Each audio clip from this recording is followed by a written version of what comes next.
Vamos às notícias deste começo de semana na área política. Arimatea Souza, temos um deputado paraibano pretendendo disputar a Câmara Federal, é isso? Boa noite. Boa noite, Cheta. Mônica, boa noite, telespectador.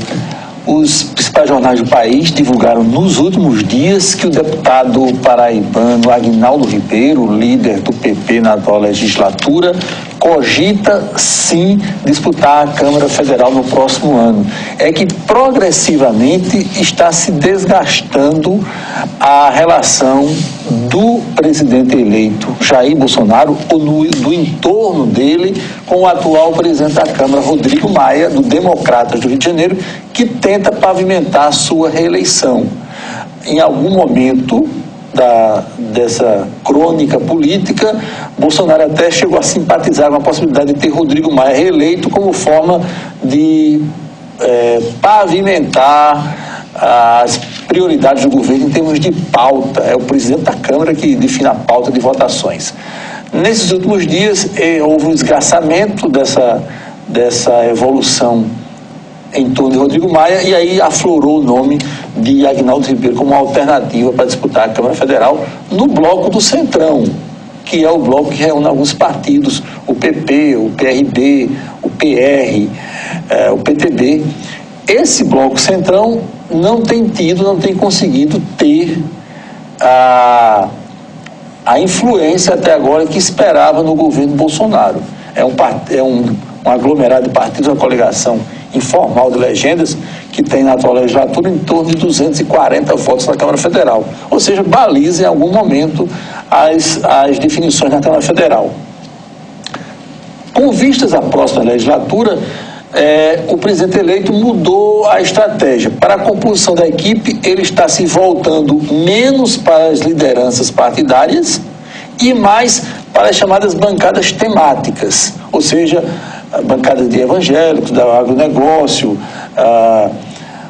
O Ministério da Saúde, por exemplo, teve um endosso, a indicação é um deputado do Democratas, um ex-secretário de Saúde do Mato Grosso, mas a indicação teve, por exemplo, o aval das Santas Casas, ou seja, ele está ouvindo algumas entidades ou, como eu disse, frentes parlamentares para essa interlocução mais direta, de certa forma, alijando as lideranças partidárias, as direções partidárias.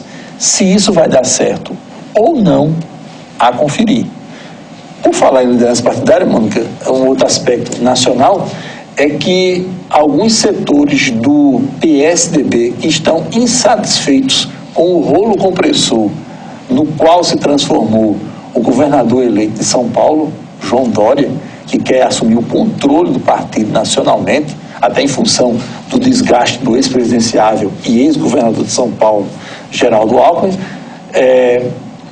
Esses setores contrários a essa hipertrofia partidária de João Dória estão se aglutinando em nome do senador não reeleito da Paraíba, Cássio Cunha Lima, para que Cássio dispute a presidência nacional do PSDB no próximo ano. É uma eleição antecipada de dezembro para maio do próximo ano.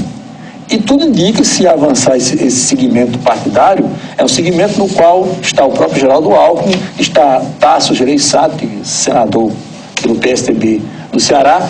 Se Cássio avançar, esse apoio a Cássio avançar para disputar a direção nacional do PSDB, ele deverá bater chapa com Bruno Araújo, ex-ministro das cidades, e que é o candidato preferido, pelo menos até agora, de João Dória Júnior para comandar o PSDB nacionalmente a partir do próximo ano.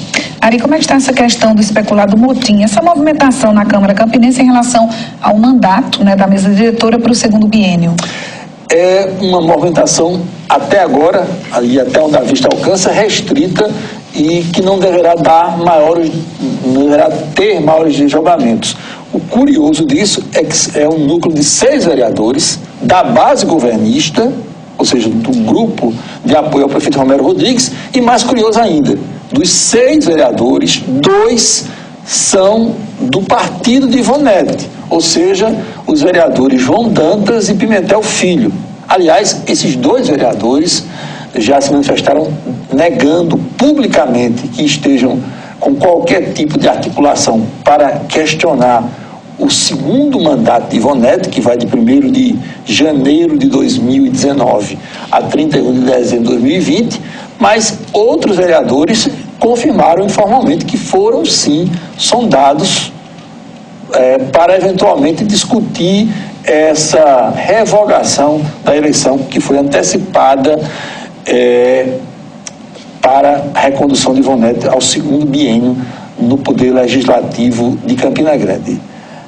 Problemas dentro da própria e caudalosa base governista.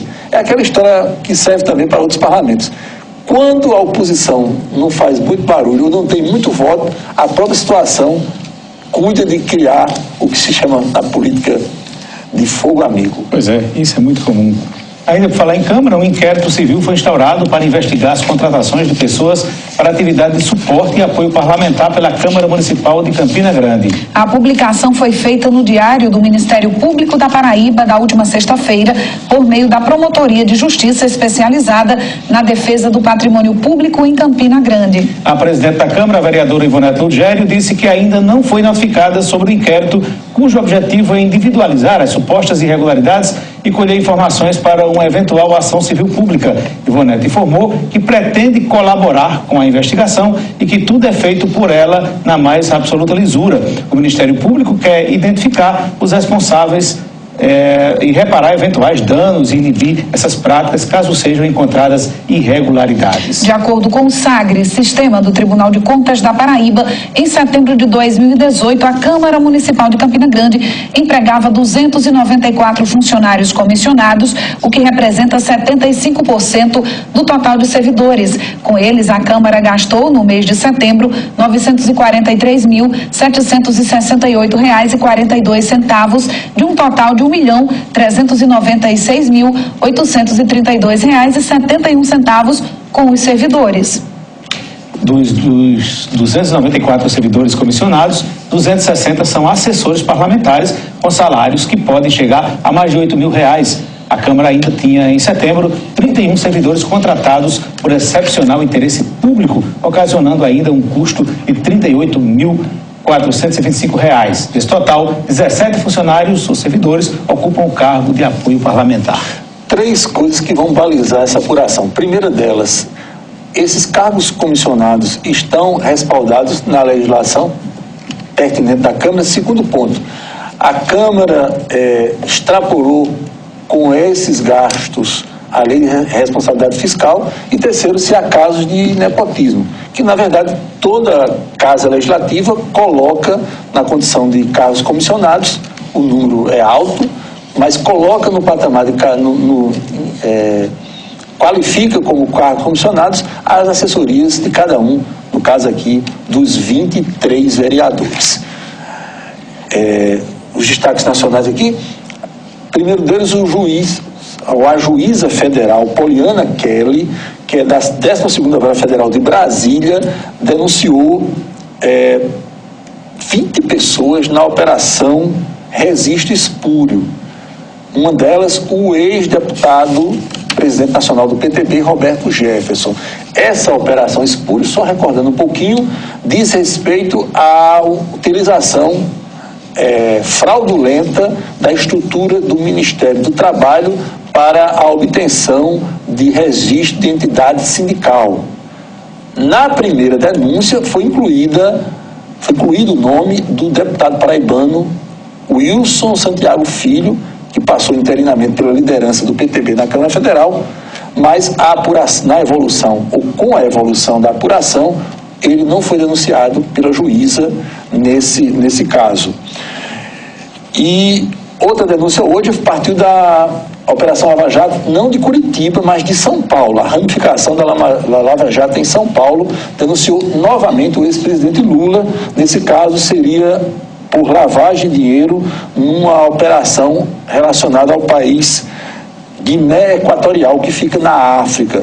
Lula teria usado de influência em prol de uma empreiteira e isso teria, segundo a denúncia do Ministério Público Federal, resultado em recursos para o ex-presidente de R$1 milhão, que foram inicialmente entregues ao Instituto Lula e depois repassados para a pessoa física do ex-presidente Lula. O presidente Michel Temer sancionou o aumento de 16,5% para o judiciário, que vai pegar todas aquelas categorias funcionais, aquele famoso efeito cascata, que falamos já tanto aqui no Itararé Notícias. E é muito complicado essa sanção por parte do presidente Michel Temer, porque ele está no final do mandato, tem a ver com as ações que esperam por ele quando perder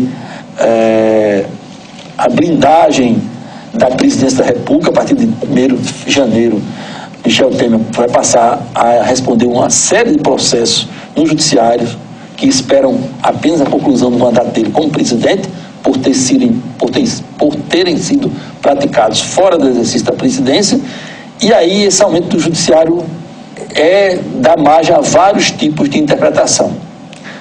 Simultaneamente, nesse caso, simultaneamente, eu estou falando em questão de horas, na tarde e noite de hoje em Brasília, o ministro Luiz Fux revogou a questão, a liminar que havia dado há vários anos e que autorizava a todos os magistrados do país e também a todos os integrantes do Ministério Público o recebimento do auxílio moradia, ou seja, um acréscimo de R$ 4.300 por mês no contra-cheque dessas autoridades. Foi casado praticamente em termos de horas com a sanção desse aumento por parte do presidente Michel Temer, o que deixa claro que as coisas foram interligadas flagrantemente. Aliás, o próprio ministro Fux havia condicionado, em conversa com membros do Executivo, que só revogaria esse auxílio moradia, essa liminar, quando houvesse a sanção desse reajuste.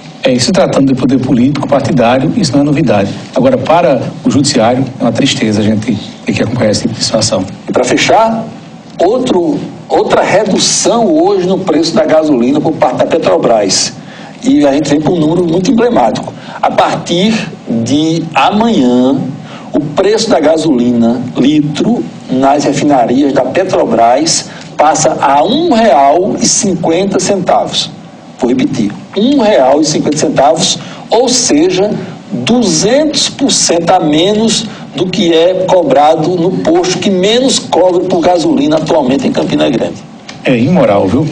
Sei não. Até quando a gente vai continuar acompanhando isso, achando normal. Se é que alguém acha isso normal. Mas você vai acompanhar mais uma nota conosco.